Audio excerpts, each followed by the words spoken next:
Tövəndə ötülən dərsimiz qulupnək peçini. Tövəndə bu qulupnək peçiniga ketilgan materiallar bilan tanışıb chiqayli. Bu peçinimizga ketilgan materiallar 200 gram seriq may, 150 gram suv may, 15 gram soda, 20 gram polvafın, 300 gram şeker, 300 gram hasal, 250 gram su, 1 kilo 250 gram un. Ketilgan materiallar mana muşular.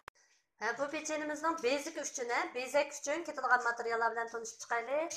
Bununla muvaffaq miqdorda kokos talqini, andan keyin 2 dona tuxumning seriqi, undan keyin qulupnək tamlik mındaq meva qiyamlari, qaysi xil murabbo bo'lsa bo'ldi, asos qulupnəknikini ko'p ishlatamiz biz. Qulupnəkniki muştaq meva qiyami, yana bir xilining bezak usuli bo'lsa, qora ham oq zimaning aralashmasi. Ketilgan materiallar mana muşular. Endi tövəndə bu peçenimizin işləş basqıçıga kelaylik. Bu peçenimizin işləş basqıçıga kelsək, biz ən avval seriq may, suv may, bu 15 gram soda, şu üçünü bu xildagi köptirish aparatida undan köptirib olamiz. Mana suv may bilan seriq may, soda üçünü undan köptirib oldik. Endi shekarni to'kib, yana davomli köptiramiz. Mana shekarni to'kib oldik. Endi yana köptirishni boshlaymiz. Mana shekarni sep köptirib oldik. Endi buning ustiga hasalni to'kamiz. Hasalni to'kib, yana bu hasalimizni to'kib olib, yana davomli köptiramiz. Mana hasalni selib köptirib oldik. Endi bu suvni quyib, yana davomli köptiramiz. Suvni az-azdan qo'ysanglar bo'ldi, biroq quymasanglar bo'ldi. Endi buni undan aralashtirib köptirib olamiz. Mana suvni quyib, undan aralashtirib köptirib oldik. Endi biz bu boshni almashtiramiz. Buni chiqarib etib, xamir yug'urdigan, ya'ni bu boshqa almashtiramiz. Almashtirib bo'lgandan keyin un bilan podafinni selib xamir yug'raymiz. Mana un bilan podafinni to'kib oldik. Endi buni bo'sh xodda aylantirib xamir holatga keltiramiz.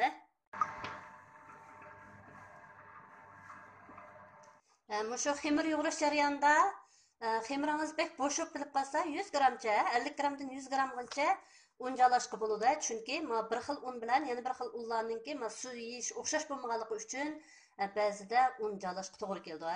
Hozir mening xamirim sal bo'shib qoldi. Buningga 50 gramcha un jalsak muvofiq bo'ldi.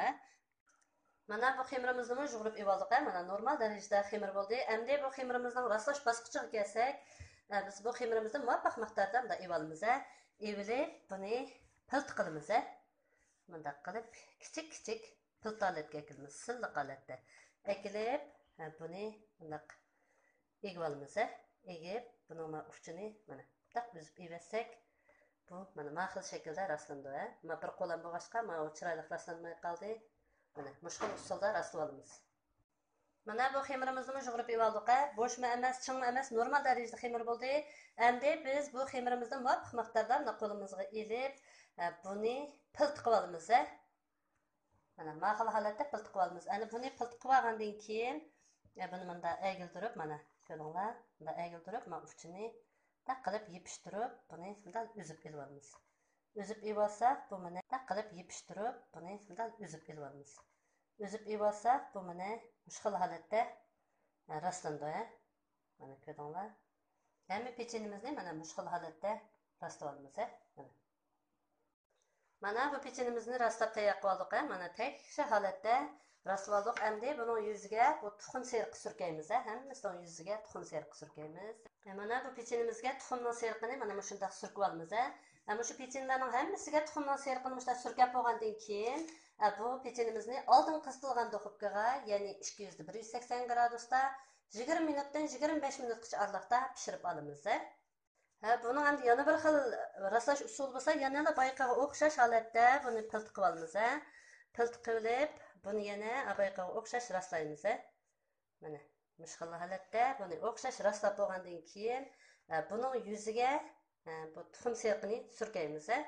Surkab bo'lgandan keyin buning yon tarafiga bu oq qora zimani yepishtiramiz. Mana buningga tuxum surkib oldik. Endi buni yenik darajada besib, mana bir tarafiga zima yo'qtirib oldik. Mana mush xil usulda rastlaymiz, yana bir xilni.